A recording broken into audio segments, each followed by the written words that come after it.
बिस्मिल्लाहिर्रहमानिर्रहीम। अस्सलाम वालेकुम दोस्तों, कैसे हैं? उम्मीद करता हूँ बिल्कुल ठीक ठाक होंगे। आज बू अली सीना मेडिकल के चैनल से हम आपकी खिदमत में हाज़िर हैं, हकीम एजाज़ अहमद। आज आपके लिए एक मुनफरिद डिश लेके आए हैं, मुनफरिद खाना, मुनफरिद नाश्ता लेके आए हैं। इनका कहना है कि जो हमारे बरसगीर में नाश्ता है वो हलवे के बग़ैर अधूरा है। हलवा पूरी हो या नान चने हो तो साथ हलवा होना चाहिए, लेकिन वो थोड़ा वेट हलवा होता है। मैं जो आज आपके लिए हलवा लेके आया हूँ वो हलवा ड्राई हलवा है। इसका ट्रेडिशनल नाम जो है वो हलवे के चक्के हैं या हलवे के कटलेट्स हैं। यानी कि हम इसको हलवे को थोड़ा सा थिक कर लेते हैं, थोड़ा सुखा लेते हैं, थोड़ा ड्राई कर लेते हैं ताकि इसके जो है ना उस पीसीस जो हैं आसानी से काटे जा सकें और वो अपनी शेप में कायम रह सकें। ऐसे पीसीस होते हैं, यानी इतना ड्राई नहीं करते कि वो जो है बिल्कुल ही ना चबाए जा सकें ना खाए जा सकें और वो एक पत्थर वटे की शक्ल अख्तियार कर जाएं। यानी इसके अंदर इतनी नमी होती है, इतनी वो खस्तगी होती है कि वो आसानी से खाया जा सके, आसानी से चबाया जा सके। तो उसको कहते हैं हलवे के चक्के। तो ये एक बहुत मुनफरिद डाइट है, ये बहुत हेल्दी डाइट है, डिलीशियस है, मज़ेदार है, खाने में मज़ा आता है। आपके बच्चे को स्कूल से देर हो रही हो और नाश्ता रेडी ना हो तो इसके 2 पीस इसके बच्चे के बैग में डाल दें, उसके टिफ़िन में डाल दें और वो बच्चा खा ले, चाहे चलता फिरता खा ले, बैठा क्लासरूम में खा ले, तो उसको इतनी न्यूट्रिशनल वैल्यू मिलेगी, इतनी उसको डाइट मिलेगी, इतनी ग़िज़ाइयत मिलेगी कि वो ब्रेक तक, यानी कि हाफ़ टाइम तक या ब्रेक तक या छुट्टी तक उसके बग़ैर बहुत आसानी से गुजारा कर सकता है, बल्कि उसकी एनर्जी दूसरे बच्चों से ज़्यादा होगी। इस हवाले से ये बड़ी एक इम्पॉर्टेंट डाइट है कि इसके अंदर ग़िज़ाइयत बहुत ज़्यादा है, क्योंकि इसके अंदर हमने नट्स यूज़ किए हैं, इसके अंदर हमने देसी घी इस्तेमाल किया है, इसके अंदर हमने रेज़िन्स यानी किशमिश इस्तेमाल की है। तो ये तो थी तमहीद। इसके बाद मैं आपको इसके इंग्रेडिएंट्स का थोड़ा थोड़ा इंट्रोडक्शन करवाता हूँ, थोड़ी थोड़ी उनकी अफादियत के बारे में बताता हूँ, थोड़ा थोड़ा उनके फ़वाइद के बारे में बताता हूँ और फिर उसके बाद फिर इसकी तैयारी के मराहल दिखाएंगे, आपको तैयार करने का भी तरीका बताएंगे कैसे तैयार करते हैं। तो हम सबसे पहले अपने मेन इंग्रेडिएंट की तरफ आते हैं, जो कि सूजी है। क्योंकि हलवे का मेन इंग्रेडिएंट सूजी है, तो इसलिए मैं ये इसको सूजी से ही स्टार्ट लेना चाहता हूँ कि सूजी जो हमारी वीट फ्लोर है, गंदम है, उसके आटे से इसको अलहदा कर लिया जाता है। तो ये बहुत मुक़वी ग़िज़ा है बीमारों के लिए। अगर कोई बीमार है, नहीं खाना खा सकता, तो उसको सूजी का पतला पतला हलवा बना कर दें तो वो उसको बहुत फ़ायदा देगा। इसके अलावा अगर आप इस सूजी का हलवा बनाकर नाश्ते में इस्तेमाल करते हैं एक इजाफ़ी डाइट के तौर पे, तो ये आपको इतनी न्यूट्रिशनल वैल्यू देगा कि आप सारा दिन बग़ैर दोपहर का लंच किए भी गुजारा कर सकते हैं। तो रोज़ों में ये जो है ना हमारे इस्तेमाल करने का बड़ा एहतमाम किया जाता है। सहरी के साथ थोड़ा सा हलवा खा लिया जाता है, तो वो उससे सारा दिन भूख का एहसास नहीं होता।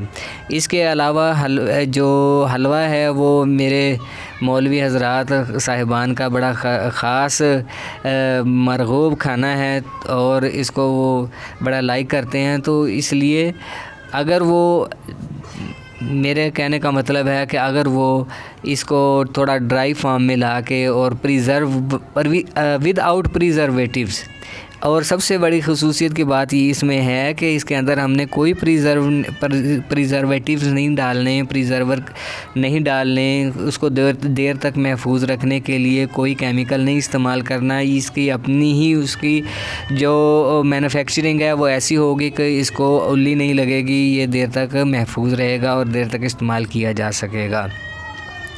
उसके बाद हम चीनी की बारी आती है। चीनी, शुगर, इसके ये तो है ही टोटली कार्बोहाइड्रेट, इसके अंदर एनर्जी है, ये है ही एनर्जी का मंबा। इसके हर एक दाने में ग़िज़ाइयत है, हर एक दाने में एनर्जी है।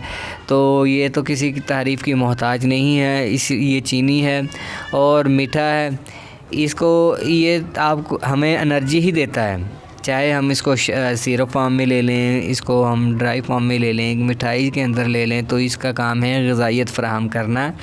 एनर्जी फ़राहम करना। तो चीनी के बाद हम तिलों की तरफ आते हैं। ये तिल सफ़ेद तिल हैं। सफ़ेद तिलों की ख़ुसूसियत ये जिस्म के अंदर चर्बी पैदा करते हैं। चर्बी से मुराद ये कि ये अच्छी फ़ैट पैदा करते हैं। प्रोटीन का अच्छा सोर्स है, रिच सोर्स ऑफ एनर्जी है इसके अंदर। ये तिल खाने से बच्चे जो पेशाब करते हैं, बार बार रात को बिस्तर में भी पेशाब कर देते हैं, उनको भी तिल खिलाने चाहिए। ये तिलों का जो हमने क्रैक्स बनाने हैं, ये थोड़े जो कटलेट्स बनाने हैं, ये टुकड़े बनाने हैं। अगर एक टुकड़ा हम रूटीन की डाइट के साथ बच्चे को देंगे तो उसके लिए बहुत फ़ायदेमंद होगा।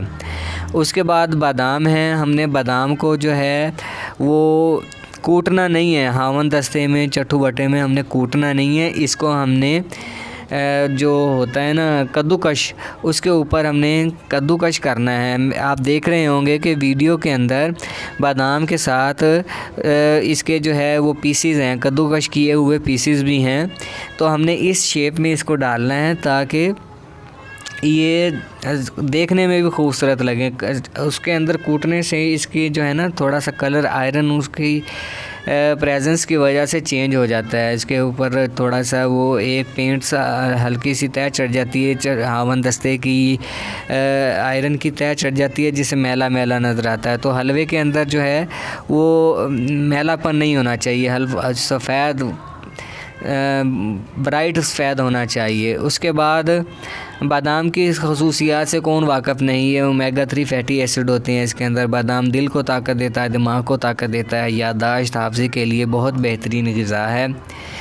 इसके अलावा हमने इसके अंदर डाली है किशमिश। किशमिश जो कि ड्राई अंगूर होते हैं, ड्राई ग्रेप्स होते हैं, खुश्क अंगूर होते हैं। तो इसके अंदर अल्लाह ताला ने एंटीऑक्सीडेंट रखे हैं इसके अंदर, चेहरे को निखारने के लिए, इसके अंदर खून को साफ़ करने के लिए बहुत सारे ऐसे एंटीऑक्सीडेंट्स हैं जो कि इंसानों के लिए बहुत हेल्पफुल हैं। ये डाइजेशन को बेहतर करती है। इसके अलावा हमारी याददाश्त, मेमोरी पावर को इन्हेंस करती है। उसके साथ है देसी घी। देसी घी जो कि एनिमल सोर्स है, ये जानवरों से हासिल किया जाता है, उनके दूध से। उसको दही जाग लगा के बलो के उसको रिड़क के उसको मक्खन बनाया जाता है। मक्खन को पिघला के फिर घी बनाया जाता है। तो ये भी बहुत ज़्यादा रिच सोर्स ऑफ एनर्जी है, ज़्यादा एनर्जी देता है। ये जैसे बच्चे के लिए माँ का दूध ज़रूरी होता है, उसमें भी दूध के अंदर प्रोटीन वैल्यू होती है जो कि बच्चे की ग्रोथ के लिए ज़रूरी होती है। इसी तरह जो हम एनिमल सोर्स से घी लेते हैं, इसके अंदर भी बहुत सारी न्यूट्रिशनल वैल्यूज़ होती हैं और ग्रोथ के लिए ज़रूरी होती हैं, वो मौजूद हैं।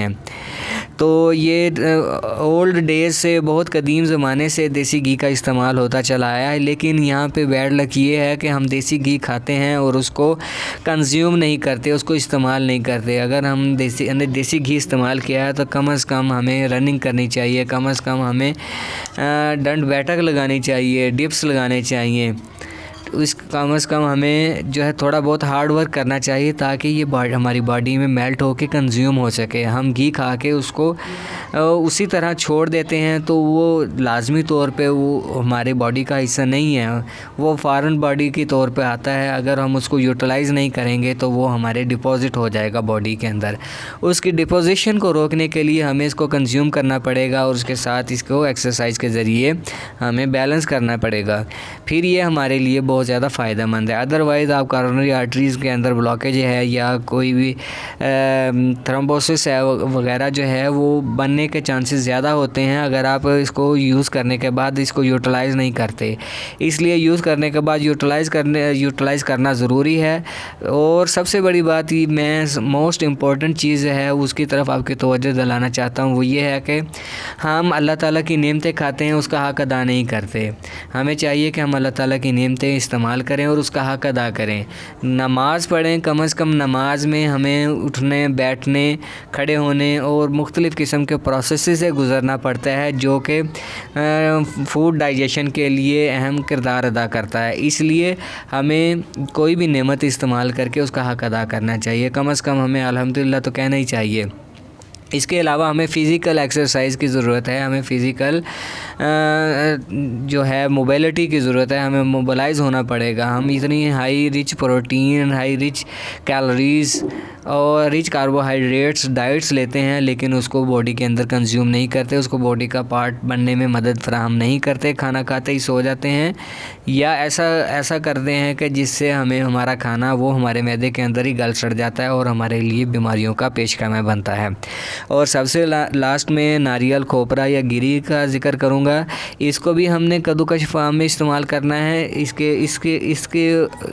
तरह इस्तेमाल करने से ये बहुत अच्छा हमारे मुंह में टेस्ट देता है। जो एक पीस जो है, एक छोटा सा एक नारियल का हम पीस चबाते हैं तो बड़ा प्लेजेंट उसका टेस्ट होता है, प्लेजेंट स्मेल होती है, खुशगवार जायका और खुशबूदार बू होती है जो कि हमें अच्छी लगती है। तो कद्दूकश करने से इसके अंदर जो खुशबू और जायका दोनों ही मौजूद रहेंगे। इस तरह हम इसको कद्दूकश करके तो इस्तेमाल करते हैं। और ये सारी की सारी जो हैं ये कार्बोहाइड्रेट्स में रिच हैं, ऑयली हैं, प्रोटीनियस हैं, इनके अंदर ग्लूकोज़ है, इनके अंदर स्टार्चेज़ हैं, इनके अंदर कार्बोहाइड्रेट्स हैं। तो ये सारी चीज़ें मिलके एक बहुत अच्छी किस्म की बैलेंस डाइट बनाती हैं जो कि हमारी बॉडी के अंदर हर तरह के एलिमेंट को, हर तरह की कमी को, हर तरह की कमज़ोरी को दूर करती हैं, चाहे वो जिस्मानी कमज़ोरी हो, दिमागी कमज़ोरी हो या हमारी डाइजेशन की कमज़ोरी हो। हमारे बॉडी में जब हम थोड़ी थोड़ी अमाउंट में ये चीज़ें लेना शुरू करते हैं तो इसकी डाइजेशन होने का प्रोसेस जो है हमारे अंदर शुरू हो जाता है। वो एंजाइम्स पैदा होना शुरू हो जाते हैं बॉडी के अंदर जो कि इनको हज़म करने के लिए ज़रूरी होते हैं। और उन एंजाइम्स की मौजूदगी में जब ये एंड प्रोडक्ट एनर्जी तक जाके मुकम्मल होती है, उसके बाद हमें जो है हमारा जो जिस्मानी फ़ेल है हम उसको करने के काबिल होते हैं। इसी तरह हम जो है हमारी कुलियात कानून के अंदर है कि जो कुव्वत है वो अफ़ाल की ज़िम्मेदारी है और जो अफ़ाल हैं वो कुव्वत के बगैर मुमकिन नहीं होते। यानी जिस्म के अंदर ताकत होगी, एनर्जी होगी, कुव्वत होगी तो हम किसी भी फ़ेल को, किसी भी काम को करने के लिए अहल होंगे, या चाहे वो जिस्मानी काम हो, चाहे वो दिमागी हो, चाहे वो जहनी काम हो, चाहे वो आपके ब्रेन से रिलेटेड हो, चाहे वो आपकी फ़िज़िकल स्ट्रक्चर से रिलेटेड हो, वज़न उठाना हो या कोई भी बारीक बीनी का काम हो या कंप्यूटर के ऊपर काम करना हो। तो उसके लिए हमारी दो ही पावर्स कैपेसिटीज़ यूज़ होती हैं, फ़िज़िकल पावर और मेंटल पावर। और जब ये दोनों ज़्यादा होंगे, इम्प्रूव होंगी, तो हम दोनों काम करने के, फ़िज़िकल और मेंटल काम करने के अहल हो जाएंगे।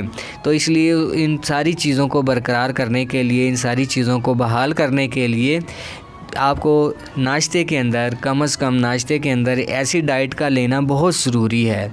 ये हमारे नाश्ते का एक अहम पार्ट होना चाहिए, अहम हिस्सा होना चाहिए जिसके अंदर रिच कैलोरीज डाइट हो, ताकि हम ऑल द डे जो है वो अपने तमाम अमूर, जो हमारी ज़िम्मेदारियां हैं, जो हमारे फ़राइज़ हैं, वो आसानी के साथ सरअंजाम देने के काबिल हो सकें। अभी मैं आपको इंशाअल्लाह इसके बनाने का तरीका भी बताता हूँ। चलें जी, अब इसको बनाने के लिए तैयारी करते हैं।